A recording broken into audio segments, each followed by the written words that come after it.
I'm pleased to be able to teach. John's got a couple more lessons left. I intended this actually to be an introduction to Leviticus, and actually, it's not just going to be Leviticus. It's going to be Leviticus, Deuteronomy, Chronicles, and a bunch of other things. But I'm going to focus this time when we talk about the feast. When you go to Leviticus 23, God talks about the feast, and the first thing He mentions is the Sabbath. And of course, you know that there was a Sabbath day every 7 days, but there was also a Sabbath year every seventh year. And then after 7 Sabbath years, there would be a Jubilee year in the 50th year. So what I found interesting is that we're going to take a look today at three things, three items. I think, first of all, we'll take a look at an overview of the Shemitah, and that's the 7th year, and then an explanation of Jubilee, and then finally the incredible occurrences that happened on these dates. And so now I thought I knew a lot about the Sabbath and the Sabbath system, but I recently read a book entitled The Mystery of the Shemitah. Has anybody read that? The Mystery of the Shemitah? What'd you think? It's unbelievable. All of his books are unbelievable. It's unbelievable. The detail in here. I think he is if he's not a modern day prophet, he certainly is close to it. But I would encourage you to read this and some of his other books as well. This is Jonathan Cahn, and so he's a Messianic Jew and an incredible resource. One of the things I've done is read this book twice. I'm going to try and cover some of the stuff that's in it. I've also done some of my own research, so I'm going to combine that. I can't cover it all. It's like Bart taught on giants, and we read that book on giants. There's so much stuff in there that it's difficult to cover it all. But I'm going to go over that in a bit of my own research. But he begins with a quote, which I think is interesting. Alvin, can you read that? It's not on the screen. The quote's not on the screen. All right, let's get the quote on the screen. It's the third slide down. One more slide. There you go. Is it possible that there exists a 3,000-year-old mystery that lasts everything from the implosion of the New York Stock Exchange, the collapse of the American and world economy, the attack of 9/11, the rise of nations, the fall of nations, and events that have not yet happened but are yet to take place? It may sound like something one would expect to find in a Hollywood fantasy or science fiction, but it's real as any phenomenon could be. So that's a little bit of what we're going to look at today, a little teaser. But during Shemitah, which is the 7th year, there was no working in the land whatsoever. And that includes no plowing, no planting, no gathering, no harvesting, nothing. That's described in Exodus 23, 10, 11. That's me. Yeah, go ahead, Jack. For 6 years, you are to sow your fields and harvest the crops.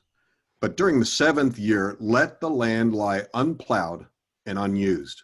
Then the poor among you, your people, may get food from it, and the wild animals may eat what they leave.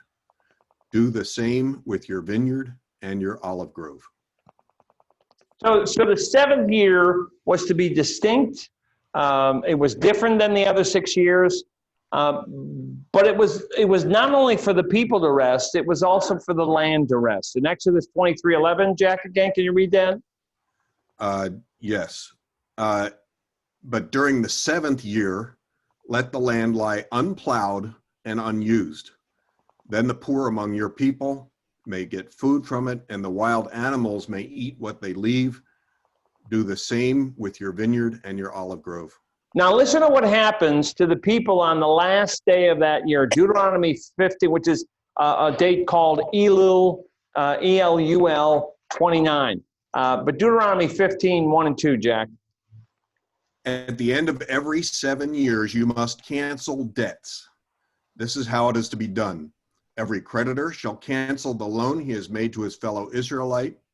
He shall not require payment from his fellow Israelite or brother, because the Lord's time for canceling debts has been proclaimed.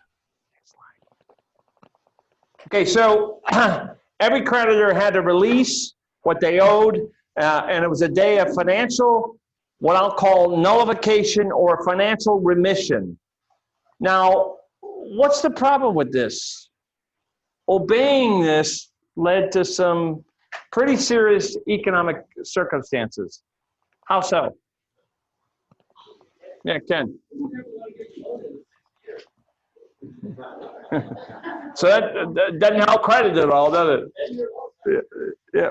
What else? Anything else? I mean, interestingly enough, if you're not producing for a year, what does that do? I mean, God told them not to do anything for a year. So where was their food going to come from? Possibly storehouses. But do you think this was a concern to the Jews? If they didn't have faith, it was a concern. But if they had faith, God provided enough in the 6th year for them to go from the end of the 6th year to the harvest of the 8th year or 1st year. So if you take a look at the provisions of Shemitah, there was no working in the land had to rest. No plowing, no planting, no gathering, no harvesting. The people also were to rest. Anyone who owed debts was to be released from those debts. Creditors had to release debtors, and it was a day of, as I said, financial nullification and really remission. So the economic consequences of obeying this were significant. They were not small. So what happened? Well, I think interestingly enough, the rabbis, today's rabbis, got involved, and they began developing systems to cut corners and avoid the radical effects of Shemitah. Can you go to the next slide, Bart? First, they said that Shemitah applies only to Jewish-owned land. And the Jews could either sell their land to non-Jews for 1 year and continue working it, or they'd hire non-Jews to work the land so they themselves would not be working it. Now, what's wrong with that picture? What's that? Yeah, legalism. Yeah, but what's going on here? What are they not doing? They're not obeying God. Who said what? Yeah, let the land rest. Let the land rest. Not just the people, but let the land rest. Now, interestingly enough, they also had to forgive debts. So Hillel, anybody ever heard of Hillel? Yeah. Okay, Hillel, who was a Talmudic teacher, a rabbi, developed a system, what he called a prosbul, for the debt. What does that mean? Well, the debt could be transferred to a religious court, okay? So take that debt, transfer it to a religious court, and since it's not an individual, owners were thought to have kept the Shemitah, and debt reverted back to them after the year. What do you think God thinks of this? Huh? What do you think God thinks of it? I mean, there are a couple of different approaches. You know, I'm thinking of the Jewish culture, okay, and there's always finagling and doing this and doing that, playing with it. But this is the very kind of thing that Jesus speaks of in Mark 7, 8, 9. Jack? You have let go of the commands of God and are holding on to the traditions of men. And he said to them, you have a fine way of setting aside the commands of God in order to observe your own traditions. See, God intended for people to understand that all matter and all land and all things belong to God. And it's entrusted to us as stewards. And this was a regular 7-year reminder of that. But God also is the owner, and he's sovereign, and also that sovereignty extends to people, to money, to finance, to to economics, to possessions, to everything. And observance required a certain amount of humility and submission. But the Jews weren't willing to do that. You see, this acknowledges the truth of James 1:17. Jack, can you read that? Every good and perfect gift is from above, coming down from the Father of the heavenly lights, who does not change like shifting shadows. And they were having difficulty absorbing that, understanding that, and obeying that. And really the year was given to rest and letting others rest, to wiping clean the slate of others and having your own slate wiped clean and unburdening others as well as unburdening yourself. Now, Jubilee is a little bit different because that comes at the end of the 7th Shemitah year, which is the 50th year, and it intended to do all of this stuff plus more, okay? This is the year of Jubilee. It's a time of reunion as families came home and their land was returned. Jack, Leviticus 25, verses 10 and verse 13. Consecrate the 50th year and proclaim liberty throughout the land to all its inhabitants. It shall be a jubilee year for you. Each one of you is to return to his family property and each to his own clan. Now, can you imagine that happening? It was a time of great joy and also liberty. People were set free and they were restored what they owned, what God had given them. Okay? So now what I want to do, secondly, is look at some of the incredible occurrences with Shemitah and Jubilee. Now Israel had clearly neglected Shemitah. In fact, from my calculations, they had missed 70 Shemitahs. Now, Jeremiah had warned them of this in Jeremiah 25, 4 through 11. Jack, can you read that? And though the Lord has sent all his servants, the prophets, to you again and again, you have not listened or paid any attention. They said, turn now, each of you, from your evil ways and your evil practices, and you can stay in the land the Lord gave to you and your fathers forever and ever. Do not follow other gods to serve and worship them. Do not provoke me to anger with what your hands have made, then I will not harm you. But you did not listen to me, declares the Lord, and you have provoked me with what your hands have made, and you have brought harm to yourselves. Therefore the Lord Almighty says this, because you have not listened to my words, I will summon all the peoples of the north and my servant Nebuchadnezzar, king of Babylon, declares the Lord. And I will bring against this land and its inhabitants and against all the surrounding nations. I will completely destroy them and make them an object of horror and scorn and an everlasting ruin. I will banish from them the sounds of joy and gladness, the voices of bride and bridegroom, the sound of millstones and the light of the lamp. This whole country will become a desolate wasteland, and these nations will serve the king of Babylon 70 years. But when the 70 years are fulfilled, I will punish the king of Babylon and his nation, the land of the Babylonians, for their guilt, declares the Lord, and I will make it desolate forever. I will bring upon the land all the things I have spoken against it, all that are written in this book and prophesied by Jeremiah against all the nations. Now that's a little long, but tell me, what would you think if God spoke that to you? Because you've not obeyed me. And by the way, did you hear what he called Nebuchadnezzar? His servant. What's he talking about here? His servant. God's going to use even a wicked king to judge his people. So they disobey. And all authority is really appointed by God, is it not? I think that's an interesting message for us to think about these days. But scholars believe that he spoke this somewhere between 667 BC and 627 BC. What that means is it's at least 41 years and as much as 81 years before it actually happened. Okay, go figure. Now Ezra, who many scholars believe wrote Chronicles, said this in 2 Chronicles 36, 15 through 21. Jack, can you read that? The Lord, the God of their fathers, sent word to them through his messengers again and again, because he had pity on his people and on his dwelling place. But they mocked God's messengers, despised his words, and scoffed at his prophets, until the wrath of the Lord was aroused against his people, and there was no remedy. He brought up against them the king of the Babylonians, who killed their young with the sword in the sanctuary, and spared neither young man nor young woman, old man or aged. God handed all of them over to Nebuchadnezzar. He carried to Babylon all the articles from the temple of God, both large and small, and the treasuries of the Lord's temple, and the treasures of the king and his officials. They set fire to God's temple and broke down the wall of Jerusalem.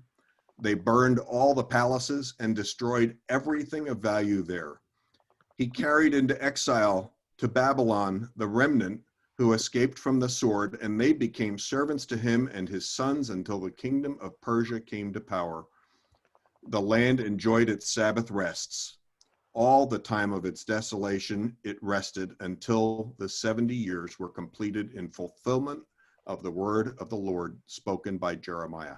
So what was all this captivity about? What was it about? Disobedience. Go ahead. Disobedience. Disobedience. How were they disobedient? They didn't follow God's command. They didn't follow the law of Shemitah. And it says in here, interestingly enough, that this isn't the first time that God warned them. God had warned them over and over and over and over again. As a matter of fact, in Leviticus, he warns them. Leviticus 26, 31 through 35, Jack. I will turn your cities into ruins and lay waste your sanctuaries, and I will take no delight in the pleasing aroma of your offerings. I will lay waste the land, so your enemies will live there, and who live there will be appalled. I will scatter you among the nations and will draw out my sword and pursue you. Your land will be laid waste and your cities will lie in ruins. Then the land will enjoy its Sabbath years, all the time that it lies desolate, and you are in the country of your enemies. Then the land will rest and enjoy its Sabbaths. All the time that it lies desolate, the land will have the rest it did not have during the Sabbaths you lived in it. See, I'm giving this all to you because essentially, and there are a lot of scripture here today, but God had warned them over and over and over again in many different ways with many different prophets. In a minute, you're going to hear from Isaiah. You're going to hear from Hosea. But consider what happened in AD 70. What happened in AD 70? And it was under siege by Titus of Rome. He broke through the walls, and that was the end. And by the way, his father was the Emperor Vespasian. But Titus broke through the walls, and Jerusalem fell. The Jewish people wandered the world for how long? Over 2,000 years. And they were hunted, and they were oppressed, and their land lay desolate and barren for years. As a matter of fact, interestingly enough, I've got this from another one of Kahn's books, but Mark Twain went to Israel and declared it to be a wasteland, an absolute wasteland. And that too is in fulfillment of prophecy. We'll talk about that some other time. But yet prophecy said that God would also gather his people back from all over the world. Isaiah 11:11 and Jack, and then Hosea 11:10 through 11. In that day, the Lord will reach out his hand a second time to reclaim the remnant that is left of his people from Assyria, from Lower Egypt, from Upper Egypt, from Cush, from Elam, from Babylonia, from Hamath, and from the islands of the sea. And then Hosea 11:10 and 10 and 11, they will follow the Lord. He will roar like a lion. When he roars, his children will come trembling from the west. They will come trembling like birds from Egypt, like doves from Assyria. I will settle them in their homes, declares the Lord. Now think about all that's happened to that land and how many different nations it's been held by. It was held by the Romans, it was held by the Byzantines, it was held by the Arabs, it was held by the Crusaders for a short period, and then the Ottoman Turks. And remember, God wanted Shemitah to be a time of rest, a time of refreshing, and a time of revival. However, Shemitah could also be used by God as a time of judgment. And really, this judgment was a sign of covenant, God's covenant with Israel. How so? How so? The land was promised eternally to them, but they weren't obedient, so they were taken from the land. But it's always God's land. So what is God saying? God disciplines those whom he loves. And part of this was discipline. And God's blessings would be removed. And obedience here was an act of faith. And they showed their faithlessness and their lack of trust in God. And it's also really an act of worship. And really, as you obey God, as you submit to God, you also put God's command above everything else and wind up worshiping him. And rejecting that means breaking the covenant and not worshiping God. And one provision is the provision that requires trust. And there are lots of trust that Shemitah would require. And financial accounts were changed in the form of massive nullification. So you have to trust God to be able to provide for you. Now, Israel has a history of disobedience and God-centeredness, instead of God-centeredness, they're man-centered. They rewrote the law. They redefined right and wrong and moral and immoral. And it started with the breaking of Shemitah, but it ended with sacrificing their children to Molech. Now, in 586 AD, Shemitah wiped away the entire kingdom. It was nullified. And God did this because they neglected observance of Shemitah. One more time, Leviticus 26:34, Jack. Then the land will enjoy its Sabbath years all the time that it lies desolate and you are in the country of your enemies. Then the land will rest and enjoy its Sabbaths. In a real sense, really, when they entered captivity, the entire kingdom and the entire economy failed. It was nullified. And buying and selling land and its produce, along with credit, were eliminated. That was gone. It produces financial collapse, and it causes debt to be canceled, and debt really being wiped away. And also, financial accounts are transformed. They're nullified. They're wiped away. And it required complete dependence on God. Can you see how that happens? Do you see how that happens? Well, now what I want to look for a minute is at Leviticus 23:39. So beginning the 15th day of the 7th month, after you have gathered the crops of the land, celebrate the festival to the Lord for 7 days. The first day is a day of rest, and the 8th day also is a day of rest. Now let's look for a minute. The Hebrew word here for, in some translations they've got fruit, other translations they've got produce, but the Hebrew word for fruit or produce here is a word called tebuah, Tebuah. And tebuah can also be translated as what? Gain, income, or even revenue. And since Shemitah brings out a cessation of these things, this can mean a cessation of income, of gain, of revenue, meaning what? If you have a cessation of gain and revenue, economically, what does that do? Huh? Yeah, recession, or any one of a number of forms of financial collapse. So Kahn argues that America has a covenant relationship, much like Israel did. Bart, can you change the next slide? Alvin, can you read that? 1917 No, U.S. not yet. That's not the right one. The quote slide. And I'm not touching the slides. No, the next one. No, try the next one. They're out of order. There you go. All right, go ahead. 2 Kings 17:15 through 17. They rejected his decrees. I've got it right here. and the covenant he had made with their ancestors, and the statutes he had warned them to keep. They followed worthless idols and themselves became worthless. They imitated the nations around them, although the Lord had ordered them, do not do as they do. They forsook all the commands of the Lord their God and made for themselves 2 idols cast in the shape of calves and an Asherah pole. They bowed down to all the starry hosts, and they worshiped Baal. They sacrificed their sons and daughters in the fire. They practiced divination and sought omens and sold themselves to do evil in the eyes of the Lord, arousing his anger. Okay, now, Alvin, stay up here because actually we had the wrong quote up there technologically. That was 2 Kings 17, 15 through 17. So can you find, Bart, the Kahn quote, James Kahn quote? It should be there. Never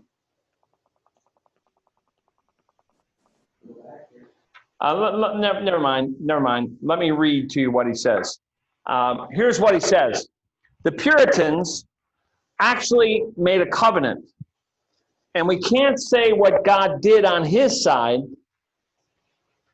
We know from the Bible there is only one nation that God says, I have made a covenant. And that was Israel. But the question is, did God honor the Puritan covenant? And Kahn says, I believe he did. They dedicated America to God, and he blessed America. As a matter of fact, they wanted to reinvent over here a Hebrew nation. And they even considered that Hebrew might be their language. And he said there's a real parallel with America and Israel. And the Puritans even saw America pattern after Israel. So essentially, what Kahn is saying is that, yes, we did have a covenant with God. And yes, that covenant potentially has been broken. We'll talk about that in a minute. But some scholars argue against this. But the 7-year pattern of economic collapse, while it isn't exactly consistent, it's pretty close. And according to the principle, it can be used also when nations fall and when nations rise. And of course, they fall when they disobey God. They rise when they obey and honor him. And in fact, Shemitah coincides with really big drops in the stock market, in recessions, in credit crisis, in shocks, oil shocks, sell-offs, and even the Great Depression. Now, I want to consider a little history here. So Bart, go back one for a minute, okay? And I want to the one that begins within 1917. Okay, all right. So I want to go over just a few things here. But in 1917, we cut ties with Germany and entered World War I. Now, what's interesting here is that 8 years later, in 1945, what happened? That's 4 Shemitahs later. World War II ended, and we really had defeated all enemies. As a matter of fact, at that point, the U.S. became kind of the center of power in the world, and also the economic center as well. Well, what happened to that? By 1973, 28 years or 4 more Shemitahs, America begins to turn away from God. Prayer in public schools was eliminated. Actually, that happened in the 60s. But Roe versus Wade came, and America began its genocide of innocent babies. And we were acting the same as Israel, only worse. And this is 2 Kings 17:15 that Alvin just read. And that is, they rejected his decrees and the covenant he had made with their ancestors. Now, move on down to verse 17. They sacrificed their sons and daughters in the fire. What is he talking about here? To Molech. Sacrificing to Molech. And you know what? Go ahead, Don, explain that. There was like a fiery thing, and to put the babies on there and burn them alive, basically. That's exactly right. And I saw some artistic depictions of that I was going to put on here. I decided not to do it. It really is heinous. Can you imagine that? And yet, look do you know how many babies we've killed since Roe versus Wade in 1973? 65 million. 65 million babies have died. Do you think that I'm sure there were some troubled kids in there, but do you think there were some scientists, some great scholars, some doctors, some healers? We sold our future. And so essentially, in 2 Kings, God talks about that. And really what's interesting about it is that Shemitah year actually began in 1972. And let's go to the next one. And what I want to do is kind of go into a little bit of a tale of two countries, okay? So in 17, we've got all this. 28 years later from 45 Shemitahs, all of that stuff, you've got that, all right? And oh, by the way, if there was a Shemitah in 1973, there should be one in 1966, right? If we're following the 7-year pattern. Well, was there one? Well, what evidence would you look for on a Shemitah if we're looking at this? What evidence would you look for to find out if there was a Shemitah in 1966? Huh? Financial collapse. And that's exactly what happened. The stock market crashed in 1966. The fall lasted 8 months, and Standard & Poor's lost about 24%. And also, assuming our calculations correct, then 1967, because if 1917 was a Jubilee year, then 1967 would have been a Jubilee year. Now, if Kahn's calculations are correct, then let's look at some other key dates, okay? Shemitah year begins in 72 and continues through 73.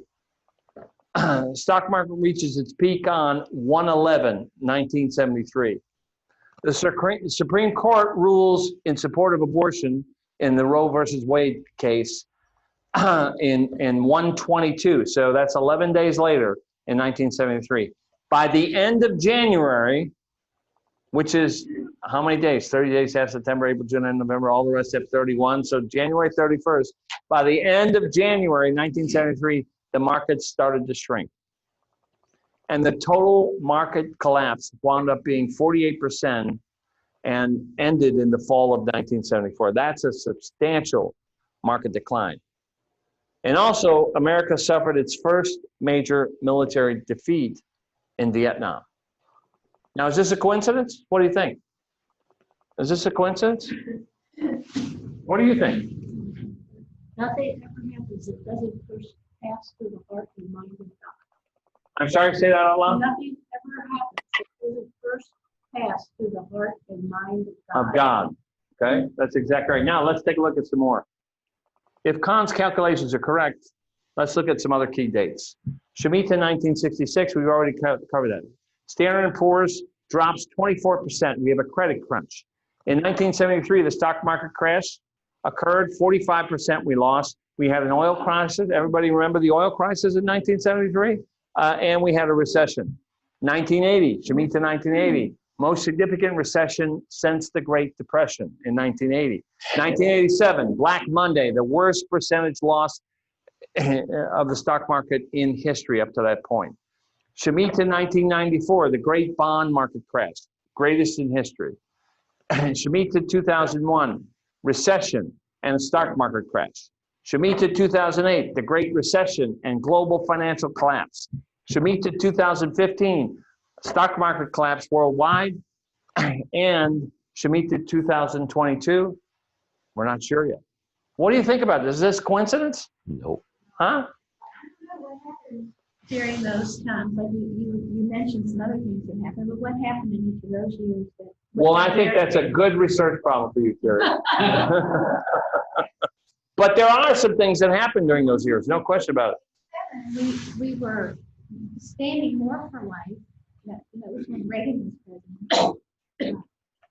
I'm just trying to figure out what happened if the United States sinned greatly against God in each of those years. Well, I think the sin started really to be pronounced. It began in 62, the closing of prayer in public schools, and continued in 1973. It was like 73 was like adding insult to injury when we decided on Roe v. Wade. and then began the genocide of babies. So all through that period, there was genocide and continues today.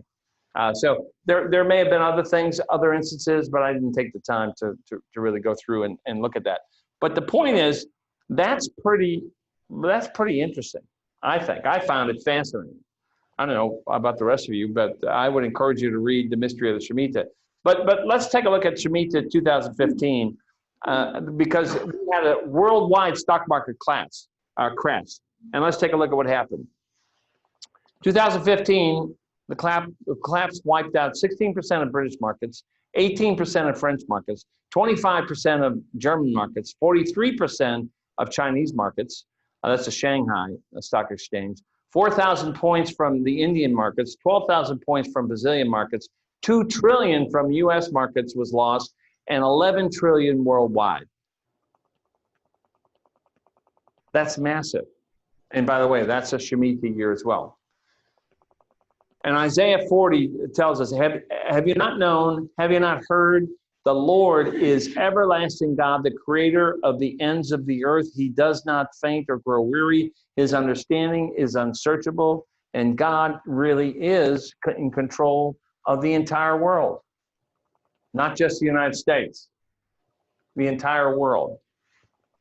So this is also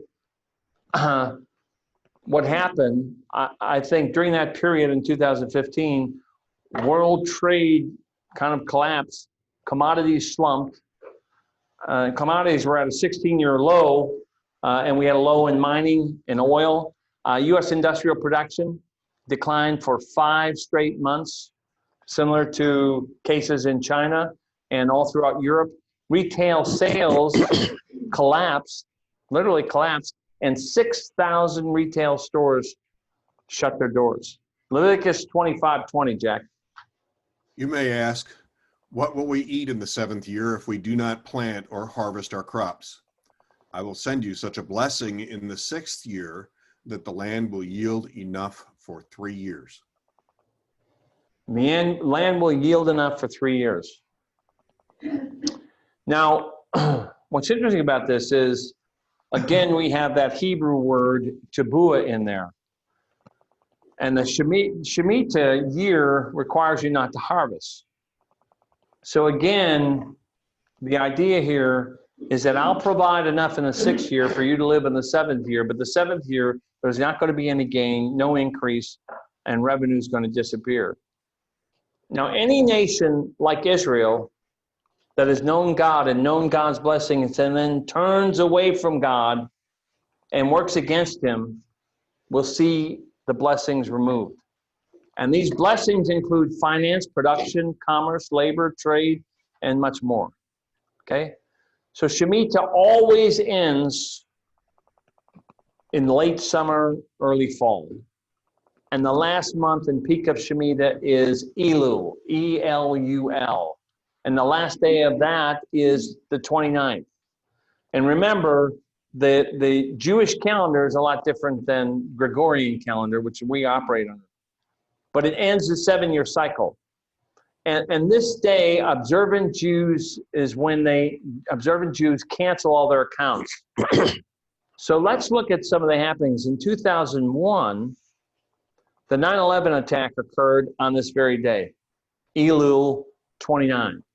The greatest stock market drop to that point in history also occurred on Elul 29. 7 years later, in 2008, the other greatest stock market crash in history occurred on that date. And the day for that was 9/29, the very last day of Elul. Now one thing we talked about earlier was the Jubilee.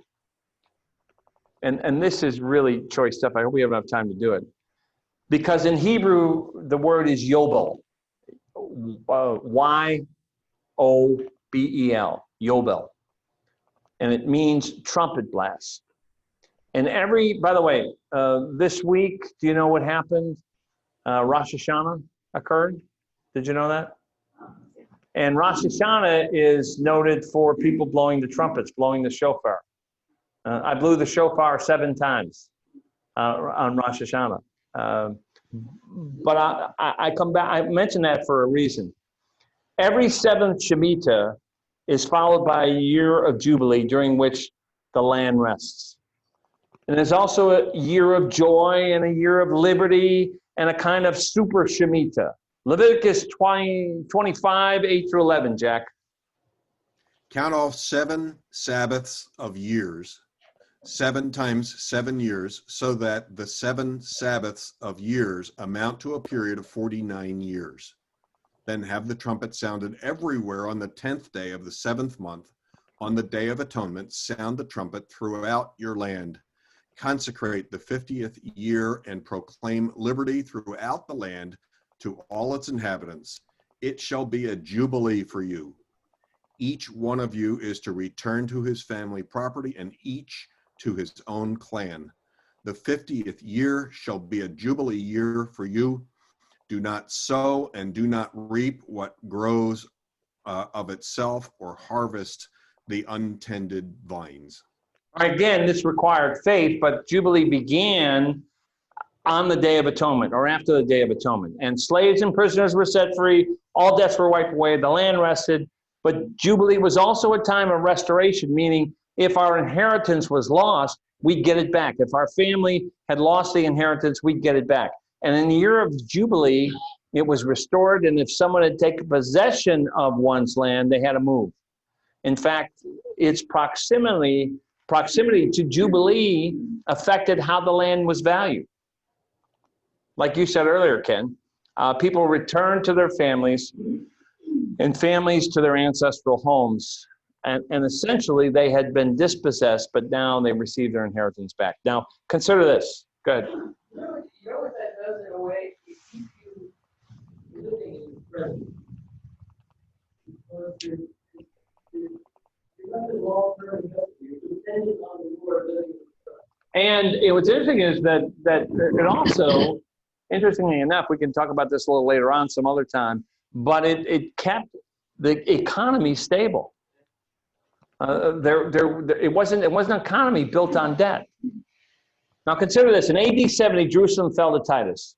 Okay, but that and really from that time on, the Jews have been wandering. But that all changed with the 19th century. It began in the 19th century with a revival in England, and that revival brought again a new love for the Jewish people. And Jonathan Cahn tells the story of a young English boy whose mother taught him a prayer. And the prayer read simply, "O Lord, we would not forget the ancient people of Israel. Hasten the day when Israel shall again be thy people and shall be restored to thy favor and to their land." And in the early 20th century, Great Britain was drawn into that war. And it involved the Ottoman Turkish Empire. And they ruled at the time Israel. And the Ottoman Empire fell, and British forces under General Edmund Allenby entered Israel's land. Thus, the little boy's prayer was answered. But you might be interested to know that the name of the little boy was Edmund Allenby.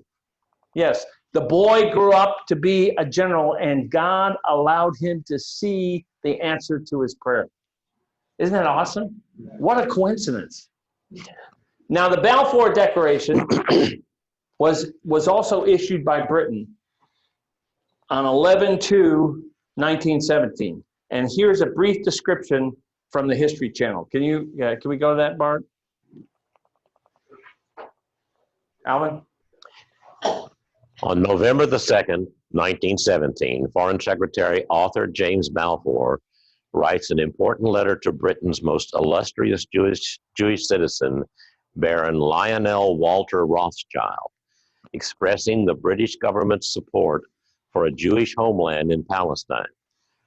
Britain's support came from its concern regarding the directions of World War I. Aside from a genuine belief in the righteousness of this, Britain's leaders hoped that a statement supporting Zionism would help gain Jewish support for the Allies. On November the 2nd, Balfour sent his letter to Lord Rothschild, a prominent Zionist. The influence of the Balfour Declaration on the course of post-war events was immediate. According to the mandate, system created by the Versailles Treaty in 1919, Britain was entrusted with the administration of Palestine, with the understanding that it would work on behalf of both its Jewish and Arab inhabitants. So the Balfour Declaration established a turning point in the restoration of the Jewish people to their land. In 1917, Jews from all over the world started to return to their homeland.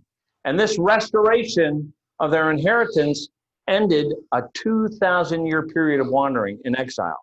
And now they were free, set free in their own land, but God wasn't done yet. 50 years later is what? 1967. The Soviets gave Egypt a false report that Israel was about to attack them. What's interesting about this is Egypt went into full mobilization of their armed forces. They blocked the ships from the Strait of Tiran, and Israel considered this an act of war. So they took preemptive action in order to strike on Egyptian and Arab air forces. And that began what's called what? Six-Day War. Six-Day War. Israeli paratroops entered Jerusalem and made their way towards the Temple Mount. When they reached the Western Wall, the holiest site in Judaism, they were in awe, and many of them cried. And it was the first time since 70 AD that Jewish soldiers were seen in Jerusalem. And they spontaneously recited a Hebrew prayer. Right here, number 5. Can you read it, Alvin?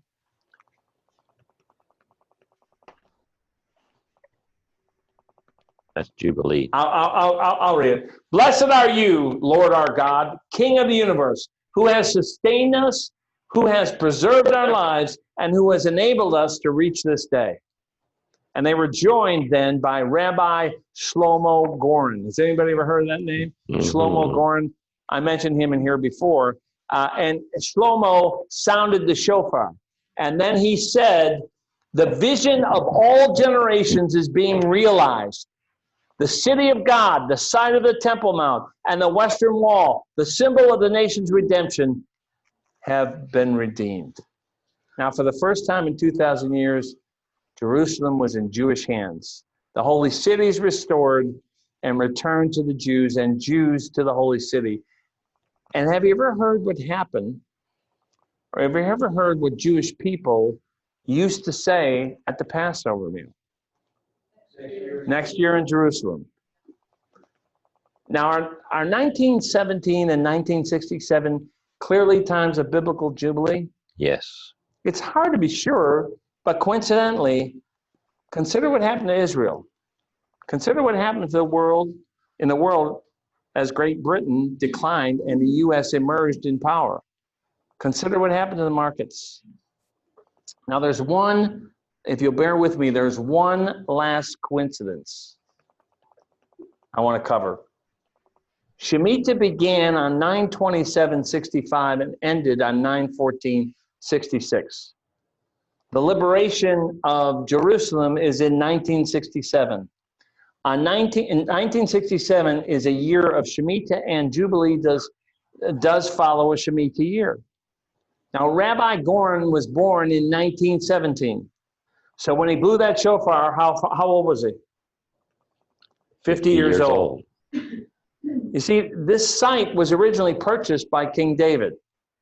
And does anyone remember what it was? Yeah, but what was it when David bought it? It was a threshing floor, okay? It was a threshing floor. And Goren and his family returned to live in the city, and the rabbi really embodied the Jubilee, and also he embodied the very thing being restored. What am I talking about? The Hebrew meaning of the rabbi's last name, Goren, is threshing floor. The Temple Mount, which is originally had been a threshing floor, was restored to the very people who purchased it 3,000 years prior. And by the way, according to this calendar, 2017 was really another Jubilee. So what happened, and we'll close with this, President Trump took office as the 45th President of the United States. He reestablished a friendly and supportive relationship with Israel, and he declared Jerusalem to be the capital city of Israel. America's economy continued to grow, and the stock market reached all-time highs. ISIS was defeated and destroyed. Neil Gorsuch was appointed to the Supreme Court, the first of at least 3 constitutionalist appointments the president would make. After 8 years of trending oppression and worldwide persecution of Christians, years when we were called deplorables and bitter people who clung to our guns and our religion, in 2017, President Trump said, quote, "America is a nation of believers, and together we are strengthened by the power of prayer." After this, he signed an executive order prioritizing religious freedom and reaffirming that we are one nation under God. The president also signed the HJ resolution into law and prohibited $9 billion in foreign aid from being used to fund global abortion industry, and he also overturned the Obama administration's midnight regulation prohibiting states from defunding certain abortion facilities. Now, this is just some of the good news that happened in 2017. And next week, John's going to be back. But before we pray, is God pretty awesome or what? Yeah. I mean, this stuff in God's word is really true. It's really there. It's really for us to absorb. If we dig and study and pray that the Holy Spirit will enlighten us. And I, by the way, would encourage you to get this book and read it, because that plus those other books will blow you away at the occurrences that are happening now and the extensive detail that he goes into to describe them. It's powerful. Let's pray.